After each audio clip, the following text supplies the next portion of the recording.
Hi, and welcome to Infertility Unfiltered, where fertility experts and warriors are joining forces to provide you with tips, tricks, information, inspiration, and lessons so that you can take back control of your life and get your baby on board. Hi, I'm Jennifer Robertson, and today we are very blessed to be joined with Lisa Levine. Now, Lisa is an Arvigo Practitioner and Acupuncturist passionate about women's health and preconception care. She's been in the healing profession since 1992 and has an extensive background in massage, yoga, and acupuncture.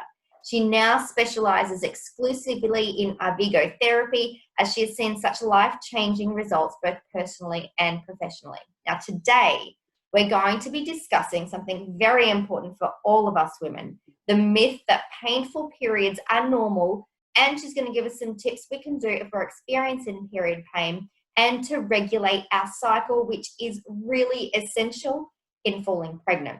And if you stick around to the end as well, Lisa's going to have a chat about the Maya Abdominal Massage, which helps alleviate baby-making blockages, thereby clearing the road to conceiving, which is why you're watching this. So thank you so much for joining us, Lisa Levine. Thank you so much for having me.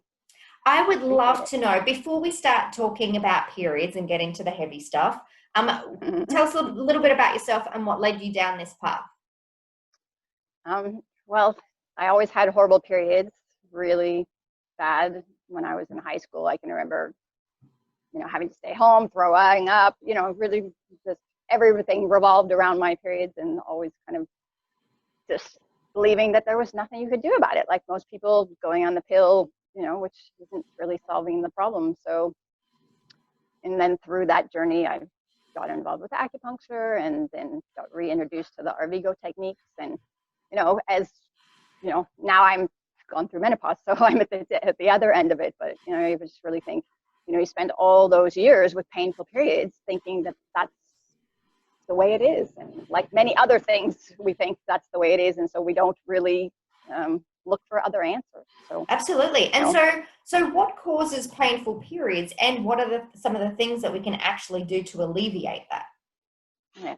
So, it can be, of course, many things, but particularly, in Chinese medicine, we talk a lot about this idea of a woman having a cold womb, that can cause painful periods and fertility issues. And, it's a strange concept in the West because we're very used to eating cold, raw, iced foods and drinks.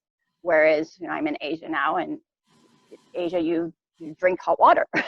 Even in the airport, they have hot water dispensers. Everybody carries their thermos around, and there's just this idea that your digestion is like this internal fire, and that we want to keep, we don't want to put cold raw on that because it's going to cause problems. And so you have 3 organs in Chinese medicine: the stomach, the large intestine, and the uterus, that can be invaded by cold. Once the cold's in there, it's hard to get out, and cold is a very contracting energy. So pretty much, if somebody has painful periods, there's cold or stagnation. And menstruation is considered the 5th vital sign, and particularly in Chinese medicine, they say women are very easy to diagnose. What's the cycle like? Too short, too long, too pain, too this? And it starts to give you a good indication of the woman's overall health. So certainly cold can be an issue. Stagnation, we sit a lot all the time now. That's a big problem. Belly dancing was based on the movement of the fallopian tubes and all about female reproductive health. What are we doing? We're just sitting too much. And certainly also emotions, emotions are energy in motion, and when they're not flowing, they get stuck. So whether it's the digestion or reproductive system, it all kind of goes together. So those are, a few reasons that aren't often talked about or looked at. And, certainly the easiest and first thing we can do is start to eat warm foods and drink hot water, and see if that starts to, help the digestion, which is going to have a follow-on effect to the menstrual cycle. Move more. I always tell my clients, belly dancing, some kind of dancing, or even just a hula hoop. I think, it's fun. You do it a couple minutes a day, and we need that circular movement again. I love yoga, but it's still very kind of masculine and linear, depending on. So circular movement. Okay. Yeah. I think love it. Going back to our childhood and getting a hula hoop. I love it. Yeah. Sitting on the floor. We need to be putting our joints and everything through its range of motion, squatting more, that kind of thing. And then, I love acupuncture, and that's how I got back to the Arvigo techniques, with massage, energy flow, all that's going to make a difference. And in terms of you mentioned our emotions. So what kind of effect does that have on our cycle? Well, the uterus is essentially the seat of creation, and it also holds a lot of our past, whether it was abuse, sexual abuse, or miscarriage, or difficult pregnancy, all that kind of stuff. Muscles have memory, and it can essentially get locked in there. And what are we doing? A lot of the time we don't want to feel our emotions, so we contract and hold them in. So that can have really a sadly detrimental effect on the cycle. And we know that each month we sort of have this opportunity, right, to kind of deal with our stuff. I mean, if we learn that way of looking at the cycle, that that through the month our body's changing, and when we get to our cycle, it's kind of this time of letting go physically and emotionally, mentally, all of that. And if we can learn to work with that and to use our cycle in our life, I think we learn to process those emotions and how to get through that. And certainly we want to do that, right? Because they also tend to say, you need a healthy cycle for a healthy pregnancy, but ideally we want a healthy cycle too, because we'll have an easier, we have a more difficult cycle. We tend to have a more difficult menopause, transition through menopause. So ideally we want to really work through that. And what are some of the techniques that you use in your practice to allow women to work through their emotions?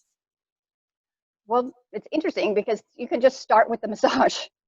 It's so amazing. I always say the belly is a bit like peeling the layers of an onion. There's a lot of stuff, in there. And we have that idea too in Chinese medicine, right? That each organ has its corresponding emotion. The kidney is fear, the liver is anger, the spleen is worry, and when we worry a lot, the cheese tends to knot and get stuck in the belly. So even just simple massage, even just massaging in a clockwise direction 3 to 5 minutes before you go to bed, creating that connection, because most of us are so disconnected. We're taught to ignore our feelings or our signs and symptoms from our body. And just this simple, it seems almost too simple, but I've seen over the years the amazing transformation it can provide. And I think just, that in itself is a simple way. We teach a bit more involved technique when we do a treatment or the workshop.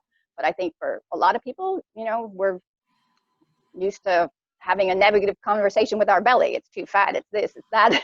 And so just creating that connection, getting more in touch with our womb, with our belly, with our gut instinct, really, our intuition, that in itself just starts to create that transformation.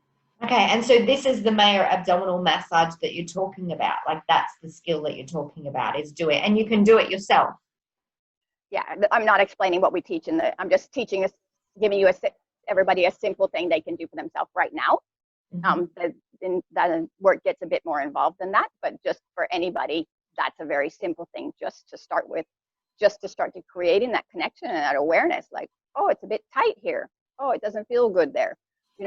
If we're not touching our belly, we don't even realize that. And even, most people go for a massage and they totally avoid the belly because that's where we feel the most vulnerable, so it's usually just off limits. That is so true. I went for a massage the other day, and they massaged everything. They not my stomach at all. That's really interesting, isn't it? Whereas it is like it's the central, really, for a woman, it's almost like the central part of us that affects so much. And it's our engine, it's our power source. Like, everything's coming from there. So in the Maya world, really, like, the massage is all about the belly. And if you have other problems, they'll massage other things. But all the curanderas and the midwives do, like, call it la sobada de la matriz, or la sobada. They'll do abdominal massage. And most traditional cultures have abdominal massage as part of their medicine. So I think it's becoming more popular, or people are becoming more interested in it. But it just hasn't been known. And like I said, that having that disconnection, most people are going to go get a massage and they're not going to want somebody to touch their belly. And so that's so interesting. But when you start to connect in, plug in, tune in there, You know, in the Chinese medicine, the belly button is called the spirit gate. Do you know that? No, I did not. Yeah. So that's a very, you know, think about it, it's very interesting. That's why in Chinese medicine, you never pierce the belly button. Big no-no. Okay, right. Yeah. That's amazing. So the things that they can do to regulate their period is warm foods, warm you know, foods, drinks, movement, everything around you know, movement and processing your emotions, and that can be through, you know, massage and just really connecting with your belly and your abdomen and loving it for what it is, instead of looking at it from a source of, you know, it's preventing me from buttoning up my top button there. Yeah, and that's kind of, I think that a good combination is what we do in optimal reproductive health with me and my partner Sarah Manning. She teaches yoga, and usually I don't do acupuncture in Singapore. They go see somebody else, and then I teach the Arvigo work. And I think those three things, and you know, yoga or dance, are a good way to, you know, start to lay the groundwork. And you know, it's education, it's treatment, it's self-care, all together. And I think, you know, we really need to, in a sense, go back to basics and start to, you know, take care of our overall health, and that certainly is going to reflect in the menstrual cycle. Absolutely. I love that. Thank you so much, Lisa. Now, if people want to get in contact with you, how can they do that? We have a Optimal Reproductive Health Instagram and Facebook, and also on our website, so you can contact us there. And at the moment, like everybody, we're doing a lot of Zoom things. So I'm teaching short workshops on Zoom, doing consultations on Zoom. Sarah's teaching yoga and her Qi Flow Qigong style from Singapore. And yeah, so we're over here doing what we can. Excellent. Okay, thank you. Optimal reproductive health. Yes, thank you so much for joining us, Lisa Levine. Now, if you liked this video, feel free to give it a little bit of love, give it a like, share it, and make sure you subscribe to this channel as well, because this is just one of many interviews that are going to provide you with information so that you can get your baby on board and start feeling better and in control of your life. So thanks for watching the Infertility Unfiltered series, and make sure that you tune in for the next interview.